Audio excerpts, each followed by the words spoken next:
Alright guys, it's us again, trying to get some of these videos out of the way that we've been wanting to do. One question I always get is where we book loads from and how we book them. Real quick, the boards we use are mainly Truck Stop and DAT, followed by some of the actual broker websites like Mercer, C-Trops, and those sort of things. Anyways, we want to talk about what questions you should ask when you call a broker. Justin's going to be playing the part of a broker. Alright, so this ought to be interesting. So, the first question I always ask when I call is how long it is and what the wait is. Because for some reason, brokers cannot put that information up there. And if they put the wait, they don't put the length. And of course, you know, especially as a Hotshotter, that's important. So the number one question I usually ask is, what is the weight and what is the length? And this is usually a typical response. I don't even know what's going on over here. Well, you don't like my phone? This is my phone. I'm in character. Come on. Okay, so broker, what is normally the length and weight? Oh, I forgot to say thank you for calling. I'll lie to you. Brokerage. Which isn't true. Most brokers are really genuine. And they don't have all the answers. But anyways, this is, it only takes up 2 feet of your deck space. You know, what other questions you need to know? I mean, just two feet, it's just a strap and go, 2 straps, you're on the road. I mean, it's just palletized something. We don't know what it is. Let me look real quick. Yeah, I don't know what it is. 2 feet of palletized something. So, like I said, just a strap and go. Okay, so anyways, that is a typical response that you'll get. I don't know how many times we've been told it's a strap and go. A strap and go, not a strap and go. How many times we've been told it's 9 feet and it's really 30 feet, and they say, oh, you can't stack it 20 feet high on top of each other? No, you can't stack. We get that all the time. It's just a strap and go. It's only 2 feet of your deck space. But they're like, well, we were told to stack this up 5 feet tall or 10 foot tall. Seriously, that's not exaggeration. We've had that happen. We've got there and it's supposed to be like 9 feet and it's double the space. And when we call the broker about it, they say, well, can't you stack it on top of each other? No, we can't stack 16,000 pounds of metal piping on top of each other. Well, So, but they want you to. But they want you to. It's cheaper to ship it that way. That's one reason they want that. They don't care how you get it up there. They don't care if it's, you know, the Leaning Tower of Pisa and, you know, you're dragging it down the road. As long as it gets there, and it's, you know, that's all It's they care based about. on a partial rate. Yeah, it's just a partial. I'm so sick of hearing partial. And that's another sign to look out for, because if you call and say, I'm calling about the so-and-so load, and their first response is, you know this is a partial, right? That usually means they're trying to pay you nothing for the load. They want to let you know it's a partial. We're paying you nothing for this load. Yeah, I got a 30-foot Hotshot. It's not a partial. It's taking up my whole trailer. We've had that too, where it'll be 30 feet and 15,000 pounds, and they're like, we're running as a partial. I don't care what you're running it as, it's not a partial. It's not partial. So those are usually some of the signs to know you're not going to get much out of that. So ask how long, ask the weight, and, you know, probe more questions like that. Like, are you sure it's only that long? Are you sure it's that weight? So that's... Ask for the dimensions. Always ask for the dimensions. And that's number 2. After getting those, you still want to ask for the other dimensions. How wide, how tall. We were told one of our first loads, maybe I'll put the picture up so you guys can see, that it was just a couple crates. And when we got there, it was seriously like, how tall is that? It's like a 10 foot tall. Yeah, big giant sailboat's what it looked like. But, you know, I'll let you finish on that. We can just say real quick, you got to listen for crated or palletized. Usually palletized is one of those things. It's stacked up as high as it can with 2 stupid straps. It's not going to hold it. And so every 10 feet down the road, you're readjusting your strap. So if they say palletized, just remember, palletized means it's going to be a little stressful. I mean, I'm not saying don't take the load.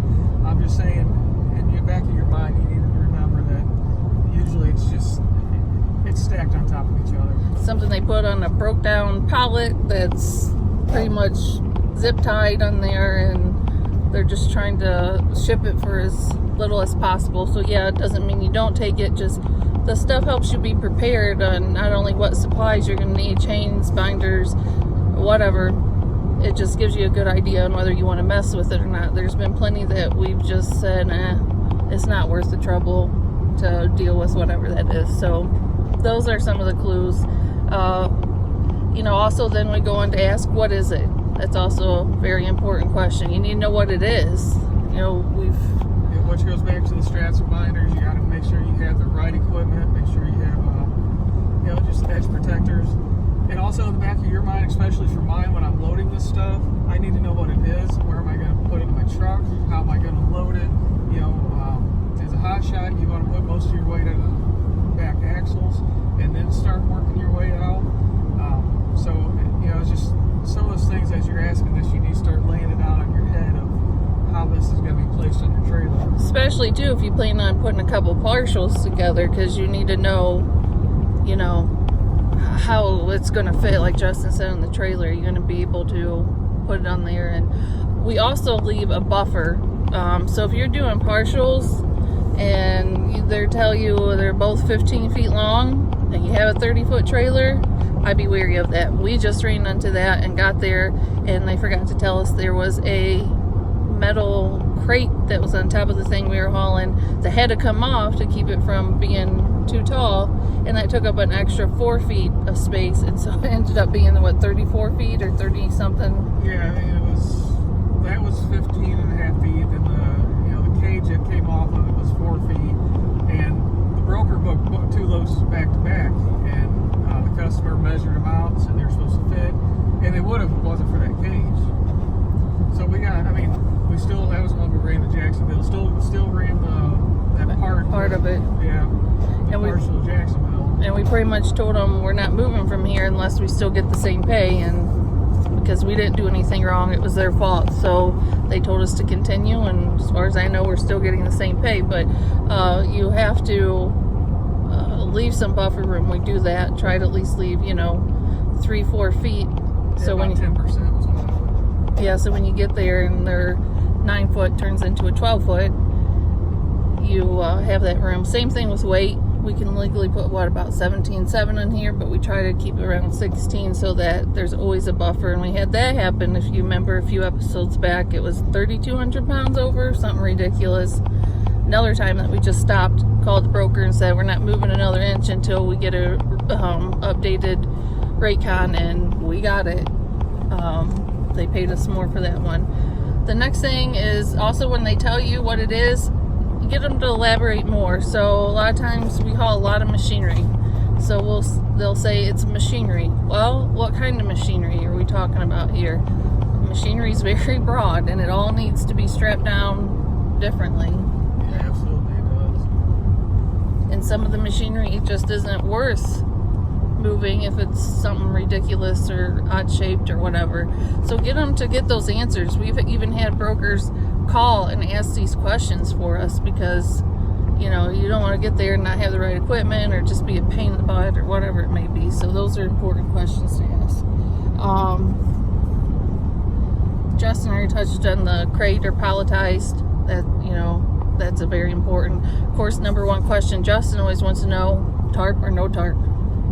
Hate tarps. Because for some reason they can have stuff sitting outside all year round, rusted, and all of a sudden, as soon as it goes on your trailer and has to move from your place to the next, where they take it off and put it outside on the ground, it needs a tarp. Yeah, trees growing around it, moss on top of it. It's got to be tarped.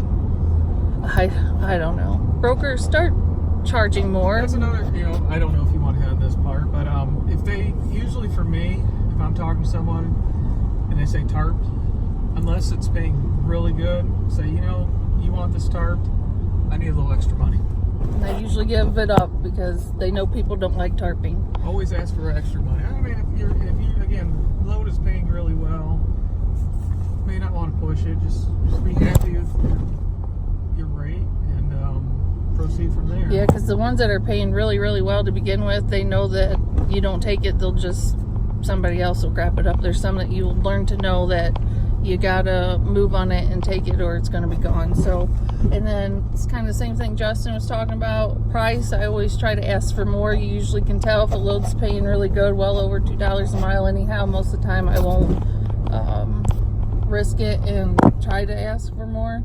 But the majority of the time I do say, oh, well, you know, we got a little bit of deadhead, or we have this or that. Can we get a little more money? Or, you know, I don't know, you know, it needs a tarp or whatever. And You're sending us to a dead zone. yeah, they like, you know, when they realize you know what you're talking about and say, I'm not going down to Florida, or I'm not going down to Texas. There's not many loads moving there. So that when they know that you know, then they will a lot of times add some more money to it. Same thing if you're going up in the northeastern states, especially into New York City.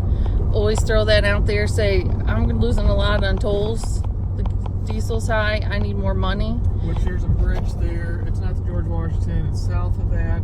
Takes you, you know, if you're going to the Bronx from New Jersey side. I think it's $16 per axle. So you guys just keep that in mind. We'll take a lot of money from you. Yeah, those New York loads, especially in the city, New York City loads, they can be really good, profitable loads because not many people want to go there. And so you have to realize that and know that those brokers will pay for it, because if they can find somebody to go in there, they're going to pay for it. And we've gotten them to raise their amount by quite a bit to in order for us to take things in there. So don't be afraid to ask, and let them know you know what you're talking about. Tolls are high, diesel's high, nobody wants to go in there. Another thing is, when going into New York City, we try not to schedule anything else for drop off or pickup the same day, because that traffic's horrible. So let them know that you're gonna not be able to do anything. But yeah, so that's kind of what we do when it comes to price. And then the other thing I always ask, if you don't mind, let me back up real quick. I have to just say it. Stop taking crap loads. It dilutes everything else. yes, we've seen so many like that where they should be paying so much more, and they're $1, sometimes less a mile. And obviously people are taking them, and that's why they're putting them up there for that. So it's kind of frustrating. Yeah, because you call on and say, you know, will you give me more money? And they say, oh, we just got someone to run that last week for $1, or, you know, $1 isn't too bad. You know, like 50 cents. You know, just... Don't sell yourself out either and think that you have to settle for that, and think if you don't, then you won't find anything else. That's not the case. There's plenty out there where you can make the money you deserve. And then the last thing I always ask is pick up hours and drop hours. That's always important, because when we're trying to stay one load ahead and plan things out, we need to make sure that there's plenty of time to get there and plenty of time to drop it off, because we always allow ourselves an hour to 2 hour buffer in getting there. If it's a shorter run, maybe an hour. If it's a longer run, you know, we try to make a 2 hour buffer, because you don't know what's going to happen during that 2 hours. You're going to stop and get gas, you're going to have to go wait stations, whatever. So those are important things to ask. And I think, what else? You always have to ask, you know, for us, we always ask if it's something that has to be put on by us, like drove up or somebody else is loading or unloading. We always make it known that we don't want to do that. Yeah, if you want me to touch the equipment, I want more money. It's too much of a liability and risk. A lot of insurances don't even want you to do that. So just, you make them load it. If you're loading a car, and in my opinion, I don't know, car haulers, you might be different, whatever. But just in my opinion, you drive that car and damage it, that's on you. Let them do it. If they damage your equipment, make them pay for it. Yeah. So those are important questions that we ask. Anything else? Always make sure you're checking the broker's credit rating. That's important too, especially if you're using a factoring company. But check them out there. I think that's it. You know, when your rate con comes in, look it over, make sure it's all exactly what was agreed upon. Make sure the drop-off pickup hours are what they said they were. Sometimes mileage is different too. Just to be cautious on that. It's only happened a few times. It's usually not a big difference. But just sometimes it does. another thing I suggest is get on your phone or whatever you have and look up the address before you get there. 'Cause it seems like lately we've been running to places that there's no buildings, there's nothing, and we seem to be lost. So I started looking at my phone and just double checking that address and making sure it's taking me to a legitimate place. Yeah, because our GPS is horrible sometimes too. But this is another thing, kind of off subject here. Why can't places put up signs that says their name on the building, shipping, receiving? I mean, come on. You pull up to buildings that says nothing, absolutely nothing. That's frustrating as well. So, anyways, back on topic. Those are important questions. Look over your Raycon. Make sure it's correct. Don't ever wait too long for Raycons. Don't get them to trick you into start moving before you get a Raycon. You know, just always make sure you're on all of those things. Most brokers are really great. Never had a problem with them. But unfortunately, we have ran into a couple that's tried to pull it over on us. But you just got to be alert and aware of what's going on. Anything else over there? I'm sure there's a million questions. As soon as we're done with this, I'll remember. But as for now, that's all I got. It's the basics. We're thinking of putting another question and answer video together. So if anybody has any questions regarding this or anything else, email them to us. Put them in the comments.